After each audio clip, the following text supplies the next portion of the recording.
ನೋಡಿ ಈಗ ಚಿಕನ್ ಅಲ್ಲ ಈರುಳ್ಳಿ ಬ್ರೌನ್ ಆಗಿದೆ, ಕಾಣ್ತಾ ಇದೆಯಲ್ವಾ? ಓಕೆ.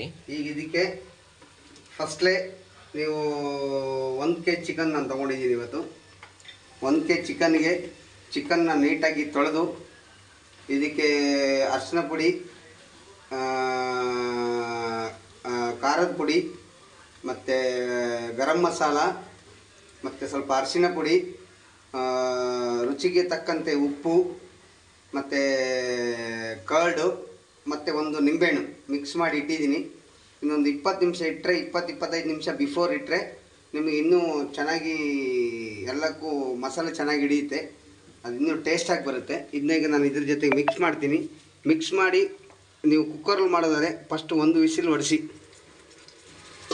ರೈಸ್ ಕುಕ್ಕರ್ ಅಂದರೆ ಅದ್ರ ಪಾಡಿಗೆ ಅದಾಗುತ್ತೆ ಅಂತ ಇದ್ದೀರಾ? ಅಲ್ಲ, ಸ್ವಲ್ಪ ಚಿಕನ್ ಬೇಯಬೇಕಂದ್ರೆ 1 ವಿಸಿಲ್ ಹೊಡಿಸ್ಬೇಕು. ನೋಡಿ, ಇದನ್ನ ಚಿಕನ್ ಹಾಕ್ತಾ